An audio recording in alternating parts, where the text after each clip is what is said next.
Sura ya kwanza. Kristo kabla hajaja duniani. Milele hata milele, Yesu Kristo yupo katika umoja na Baba. Alikuwa sura ya Mungu, nuru ya upendo wa Mungu, ing'aayo mng'aro wa utakatifu wake. Ili kuufunua upendo na utukufu wa Mungu, alikuja katika ulimwengu wetu wa giza. Kwa hiyo, ulitabiriwa kwamba nao watamwita jina lake Imanueli, yaani Mungu pamoja nasi. Mathayo sura ya kwanza mstari wa 23, Isaya sura ya 7 mstari wa 14. Yesu alikuwa neno la Mungu.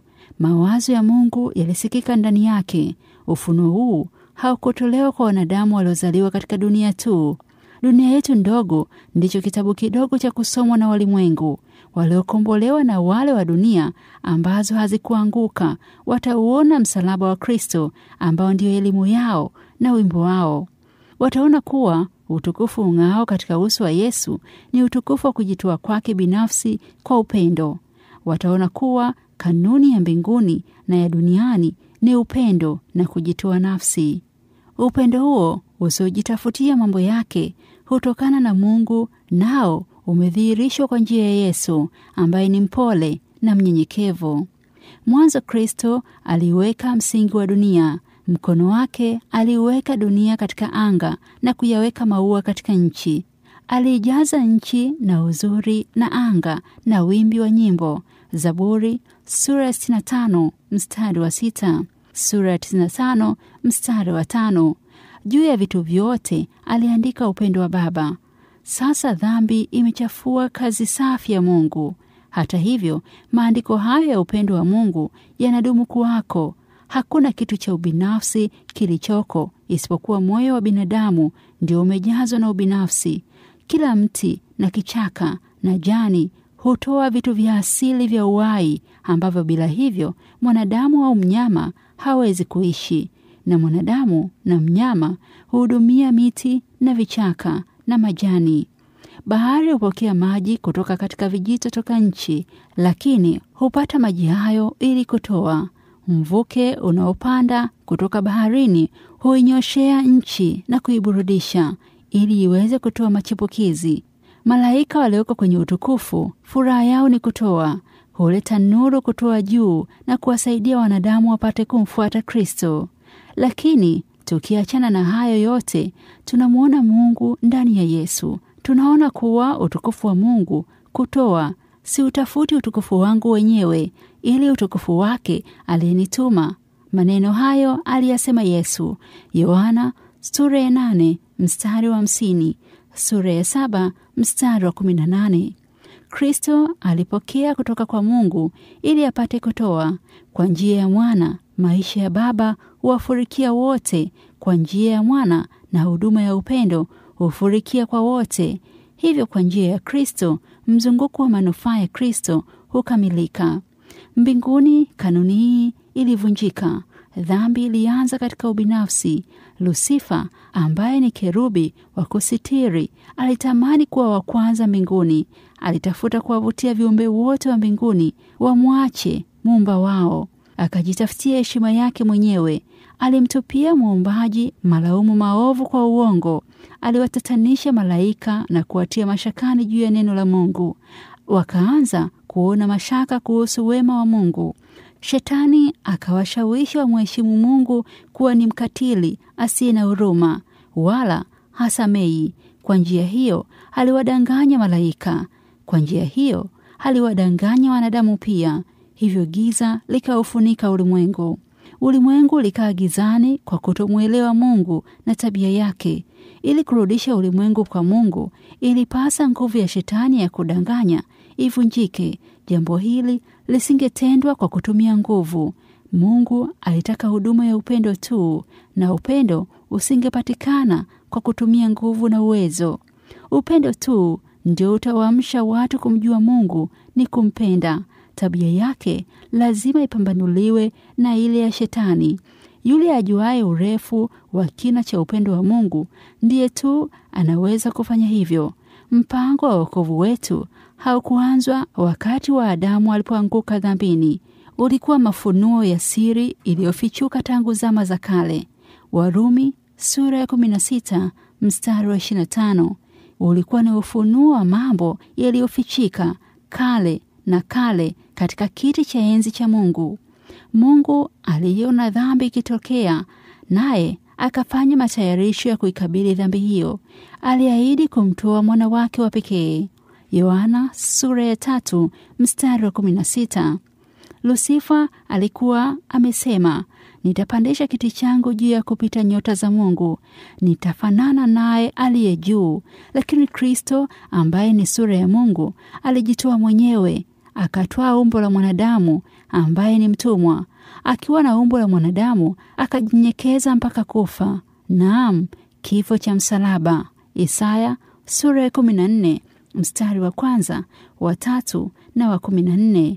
Wa Filipi sura ya 2 mstari wa 6 na wa 7. Toleo la hiari.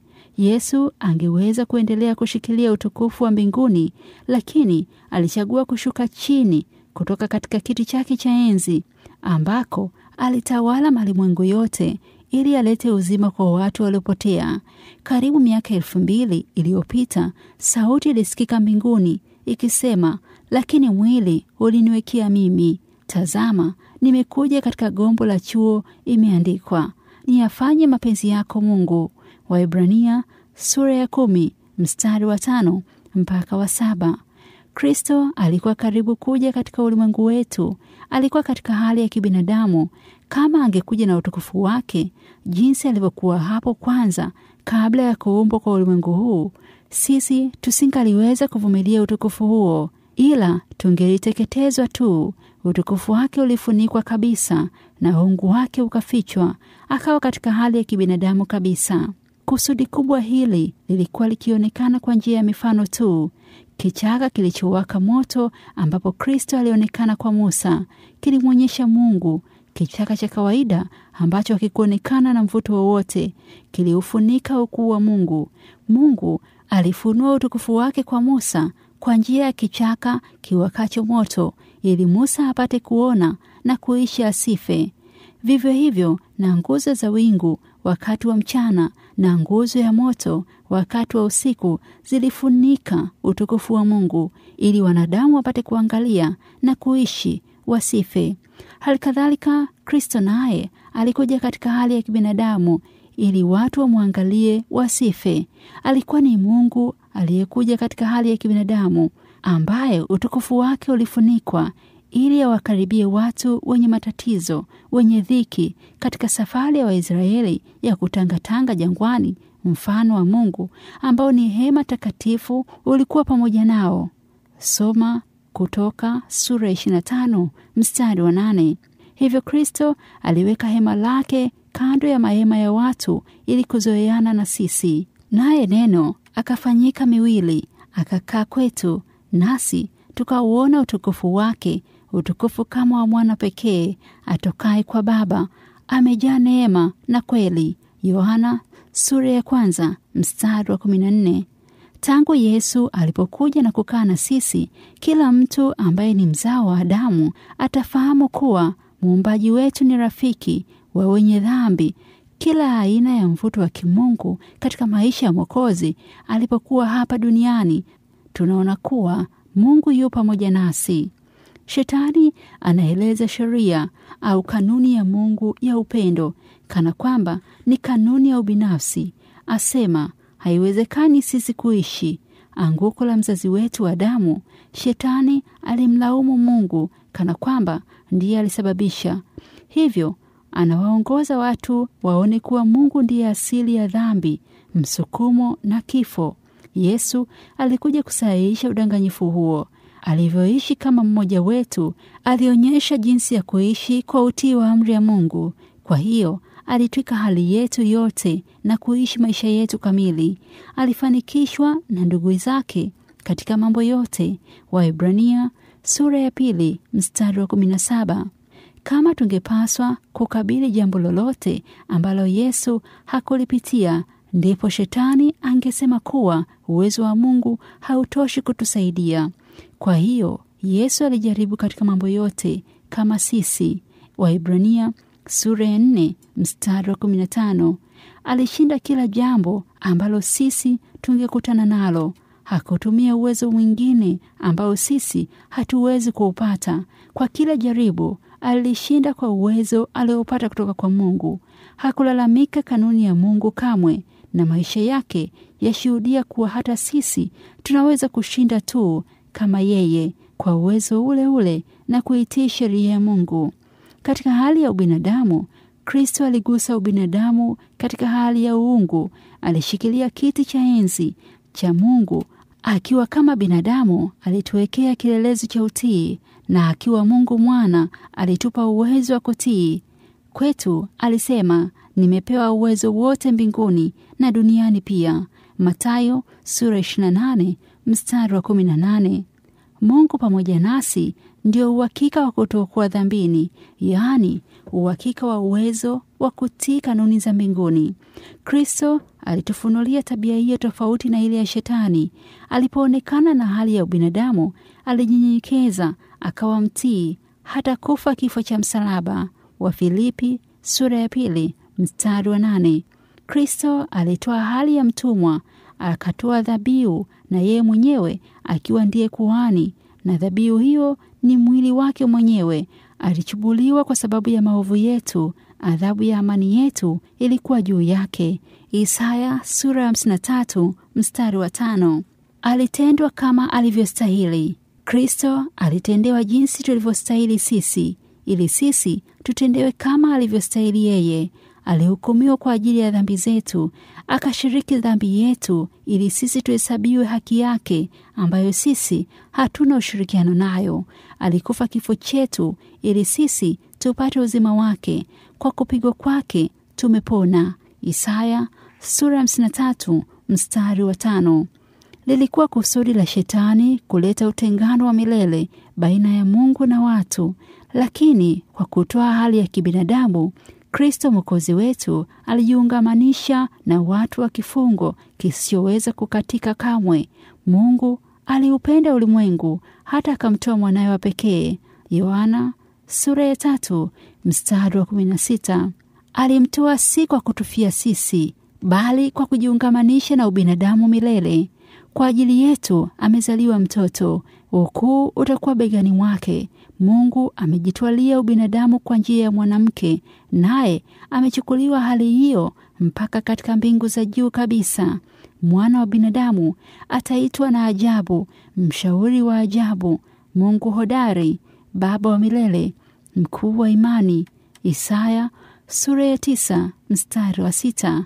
Yeye aliye mtakatifu, asiyekuwa na doa lolote, asiyechafuliwa na kitu chochote, ajitengaye na dhambi, haoni haya kutuita sisi ndugu zake. Waebrania sura ya 7 mstari wa 26, sura ya 2 mstari wa 11. Mbinguni kuna uhusiano na ubinadamu, na ubinadamu unakumbatiwa na mbingu kwa upendo. Sura ya 2. Watu ambao wangalipokea. Kwa muda wa miaka 1000 na zaidi, Wayahudi walikuwa wakimtazama Yesu aje, walakini alikuja hawakumfahamu. Hawakumwona kuwa anao uzuri wowote hata wamtamani. Isaya sura ya 53 mstari wa 2. Alikuja kwa watu wake na watu wake hawakumpokea. Yohana sura ya 1 mstari wa 11. Mungu aliwachagua Waisraeli kati ya mataifa ili wahifadhi mifano na unabii vinavyoelekeza kuja kwa Mwokozi ulimwenguni. Waibrania walipaswa kumdhihirishia Mungu katika mataifa.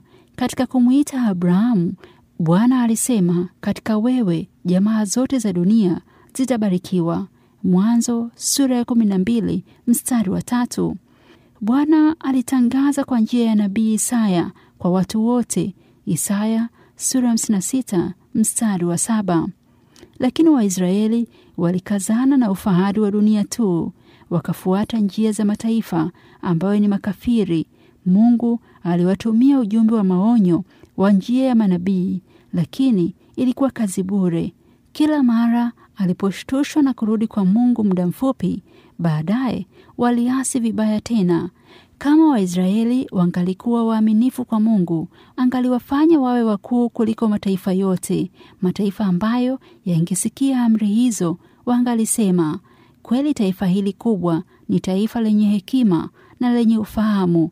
Torati sura 26 mstari wa 19, sura ya 4 mstari wa 6. Lakini kwa ajili ya kutokuwa uaminifu kwao, makusudi ya Mungu kwao yaligeuka na kuwa taabu na mateso. Walipelekwa Babeli na kutawanywa katika mataifa yote.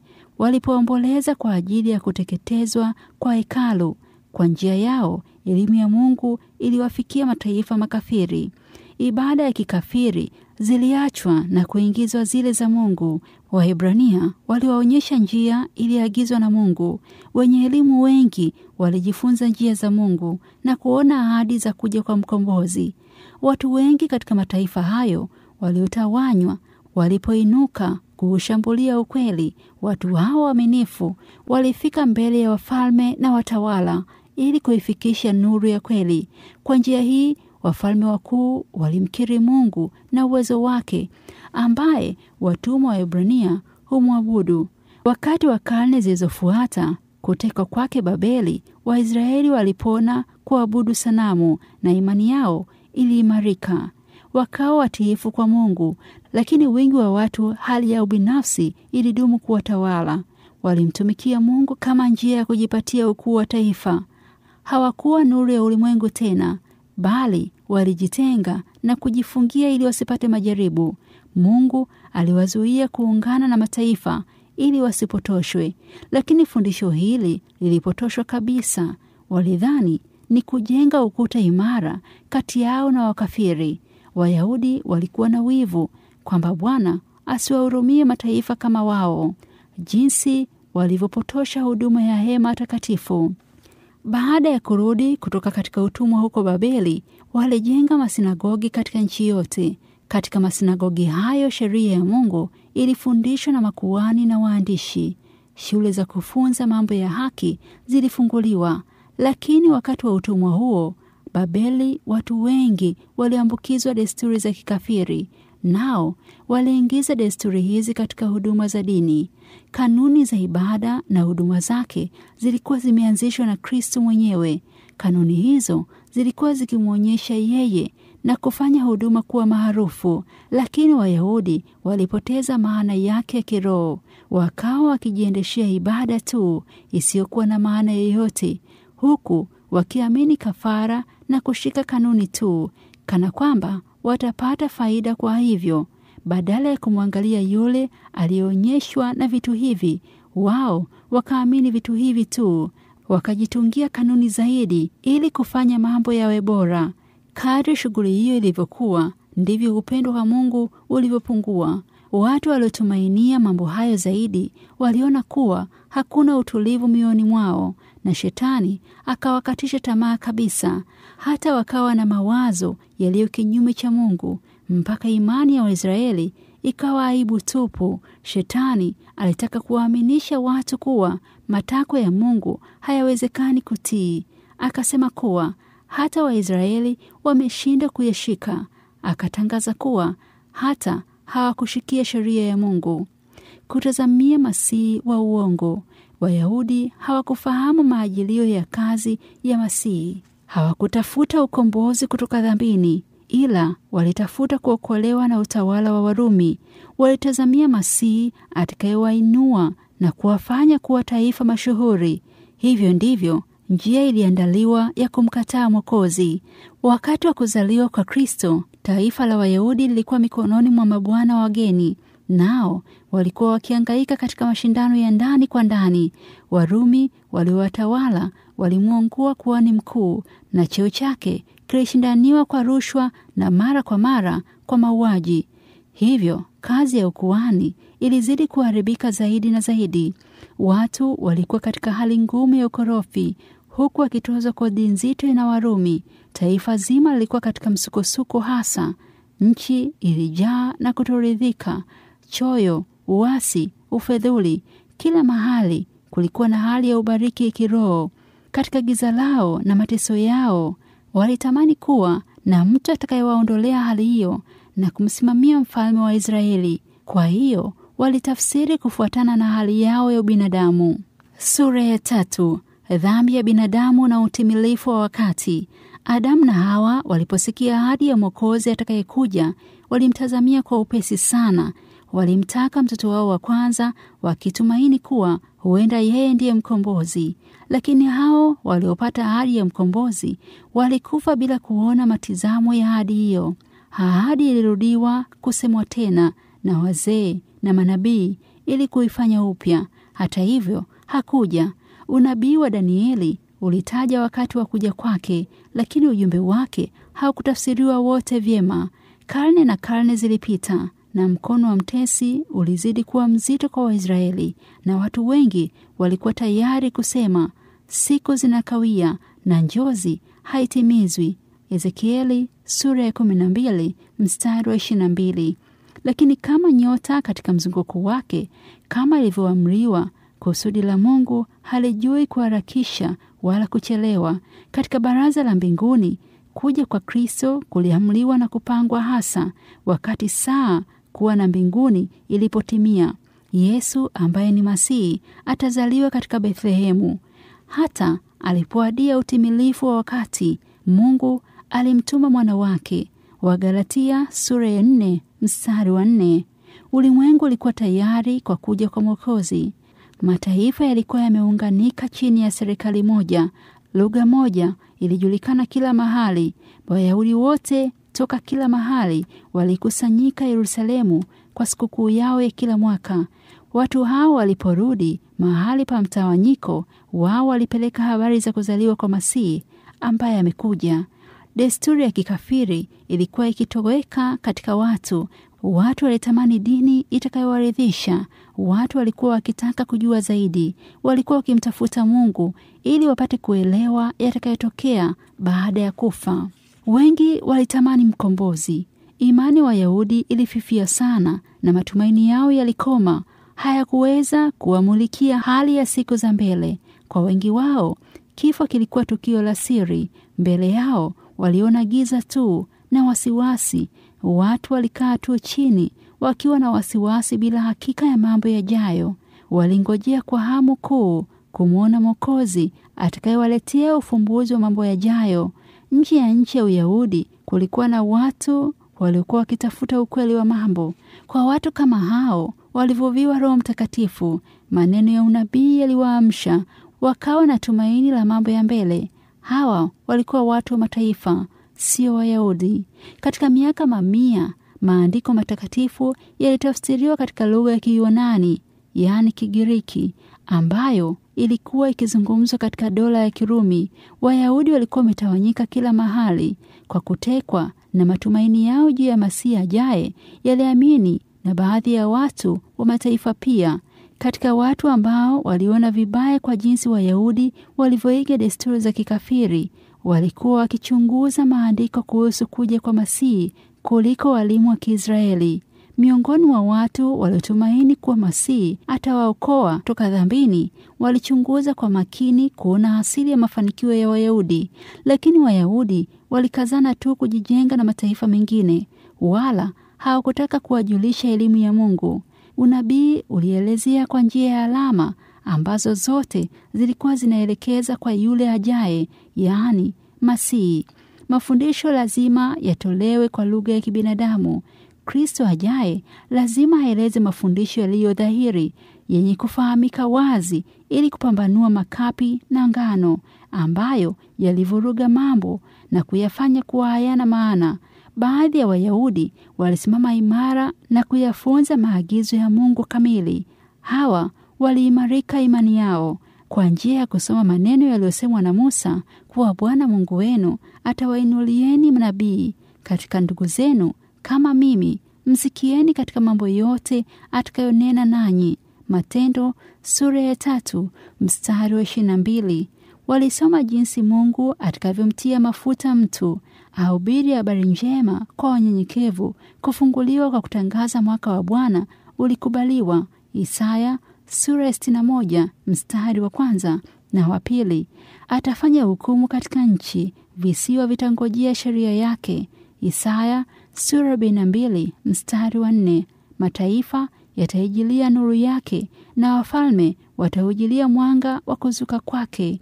Isaya sura ya 60 mstari wa 3. Maneno ya Yakobo ya wakati akifa yaliwapa tumaini. Fimbo ya enzi haitaondoka katika Yuda, wala mfanya sheria katika miguu yake, hata Shilo aje. Mwanzo sura 49 mstari wa 10. Taabu ya Israeli ilishuhudiwa kuwa Masihi anakaribia kuja. Kulikuwa na kutazamiwa kwingi sana kuja kwa mkuu atakayekuja kuusimamia ufalme katika Israeli, naye atakuja katika mkombozi wa taifa.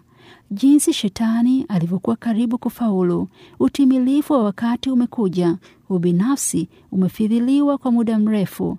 Kwa ajili ya maasi ya kukutazamia kuja kwa mkombozi, shetani alikuwa akijitahidi kufanya shimo la kuvukia liwe refu zaidi, ili isiwezekane kuvuka kutoka duniani hata mbinguni.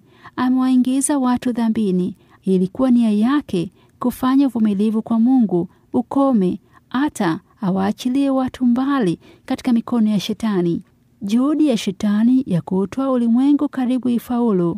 Ni kweli kwamba katika kila kizazi, hata katika mataifa, kulikuwa na watu wenye kumcha Mungu, lakini watu hawa walichukiwa sana. Wengi wao waliteseka sana kiasi cha kuuawa. Giza hilo ambalo shetani aliletea ulimwengu lilizidi kuwa kubwa zaidi. Shetani alishinda vita katika kuwapotosha Waisraeli wasiwe na imani. Wakafiri walikosa wa kuwafundisha, kwa hiyo wakazidi kuharibika. Kosa ni Waisraeli kanuni ya kutegemea matendo mema ili yampatie mtu nafuu, na kanuni ya dini za kikafiri. Kanuni hiyo iliingia hata kwa Waisraeli, ikawa ndiyo dini yao. Wayahudi wameudanganya ulimwengu kwa kuwapa dini ya kuiga ambayo ni potofu. Wamekataa kujitoa kwa Mungu kamili ili wawape walimwengu wokovu. Badala yake wamekuwa vyombo vya shetani kuwaharibu. Watu ambao waliitwa na Mungu wawe nguzo na msingi imara wamegeuka kuwa watendakazi wa shetani, wakiukosesha ulimwengu uone kwamba Mungu hana haki ila ni mdanganyifu. Makuhani hekaluni walipotosha kazi ya ukuhani. Utaratibu uliowekwa na Mungu mwenyewe ukageuzwa kuharibu watu na kuwapofusha tu. Mungu hana la kumfanyia mtu zaidi kwa njia hii. Mungu hahurumia ulimwengu uliopotea. Vitu vyote vya kumharibu mtu vimetumiwa na shetani, na mwana wa Mungu ulitazamwa ulimwengu kwa huruma. Akiona jinsi watu wamekuwa mateka ya shetani kwa ukatili, wameharigika na kudanganyika, wamo katika msafara wa dhiki wakienda kifoni, wala hawana tumaini, wanamwendea usiku ambao haupambazuki. Miili ya binadamu imekuwa makao ya mashetani. Ufahamu na nguvu za kufikiri vyote vimepotoka kama mtu aliyepagawa. Chapa ya shetani ilichapika katika miili ya watu. Mwokozi wa ulimwengu ushangaa kiasi gani haonapo hayo yote. Dhambi zimekuwa sayansi na maovu yamekuwa sehemu ya dini. Uasi na ukatili vinashindana na mbingu. Dunia zisizofanya dhambi huangalia na kuona jinsi Mungu atakavyowafutilia mbali watu wa ulimwengu, na kama akifanya hivyo, shetani yuko tayari kuendeleza maazimio yake hata mbinguni. Alikwisha kutamka kwamba serikali ya Mungu inawalakini. Kama ulimwengu ungaliangamizwa, shetani angemlaumu Mungu zaidi na kuongeza maasi yake katika dunia nyingine. Lakini baada ya kuufutilia mbali ulimwengu, Mungu alimtuma mwana wake ili kuuokoa. Njia ya kuuokoa ilitayarishwa. Utimilivu wa wakati uliofika nao ulifika. Mungu akaja ulimwenguni, akamwaga ulimwenguni gharika ya neema ya kuponya ambayo haitamalizika kamwe mpaka mpango wa wokovu utimie. Yesu alikuja ili kurudisha sura ya muumbaji na kuwafukuzia mbali mashetani waliokuja kutawala na kutuinua juu kutoka mavumbini na kutengeneza tabia zetu zifanane na tabia yake. Sura ya 4. Kuzaliwa zizini. Mfalme wa utukufu alishuka chini sana ili kuwa mwanadamu. Utukufu wake ulifunikwa kabisa bila kuonekana. Yesu alikusudia kwamba pasiwepo kitu chochote kwake chenye kuwavutia watu ili wamwendee. Watu wenye kumfuata wavutwe kwake na usafi na ukweli wa ujumbe wa Injili tu. Alitaka watu wamwamini kwa ushahidi wa neno la Mungu peke yake. Malaika waliangalia ili waone jinsi watu wa Mungu walivyompokea mwana wake aliye na hali ya ubinadamu. Katika nchi ambapo nuru ya unabii imeng'aa, malaika walikuja bila kuonekana katika Yerusalemu na kuhudumu katika nyumba ya Mungu. Kuja kwa Kristo kulikuwa kumetangazwa kwa Zekaria, aliyekuwa nabii akihudumu katika madhabahu. Tayari mtangulizi wa Kristo alikuwa amezaliwa, na habari za kuzaliwa kwake na kazi yake ilikuwa imetangazwa. Walakini Yerusalemu haikuwa na habari, wala haikuwa tayari kupokea mkombozi. Mungu aliwaita Wayahudi wapate kueneza habari za kuja kwa Kristo, kwamba atazaliwa katika mlango wa Daudi. Walakini hawakuwa na habari kwamba kuja kwake kumekaribia. Katika hekalu, dhabihu zilizokuwa zikitolewa asubuhi na jioni zilielekeza juu ya mwana kondoo wa Mungu. Hata hivyo, hakuna matayarisho yoyote yaliyofanywa kwa kumpokea. Makuhani na walimu walikariri sala ambazo hazina maana yoyote kila siku na kufanya huduma na kushika kawaida za ibada, lakini bila kutayarisha matokeo ya kuzaliwa kwa Kristo. Hali ya usingizi ile ile ilifunika nchi nzima ya Israeli. Hali ya ubinafsi na kushughulikia mambo ya ulimwengu vilifunga mioyo ya watu wasiweze kusikia furaha iliyokuwa ikifurahiwa na mbingu. Watu wachache tu walitamani kuona mambo yasiyoonekana. Malaika walifuatana na Yusufu na Mariamu katika safari ya kutoka Nazareti kwenda mji wa Daudi. Amri ya Rumi ya kuwaandikisha watu wote ilitangazwa katika dola yake yote mpaka Galilaya. Mfalme Augustus akawa mjumbe wa Mungu kumleta mama wa Yesu huko Bethlehemu. Alikuwa wa ukoo wa Daudi, na mwana wa Daudi lazima azaliwe katika mji wa Daudi. Nabii alisema, kwako Bethlehemu atakuja mtawala wa Israeli, ambaye kwenda kwake kumekuwa tangu zamani za kale, tangu milele. Mika sura ya 5 mstari wa 2. Lakini kati ya mji huu wa utawala, Yusufu na Mariamu hawakujulikana wala kujaliwa na mtu. Walikuwa wamechoka na hawana mahali pa kukaribishwa.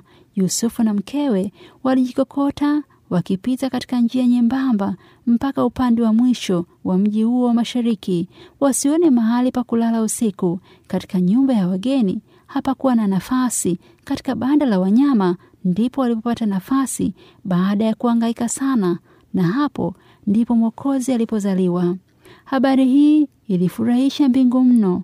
Watakatifu kutoka katika dunia zisizoanguka walivutwa kuja katika dunia yetu. Katika vilima vya Bethlehemu lilikuja jeshi la malaika. Lilikuwa linangoja ishara ili lipate kutangaza habari hii ya kuzaliwa kwa Masihi katika ulimwengu. Waongozi wa Israeli wangalijiunga katika furaha hii pia, lakini walipitwa bila habari yoyote.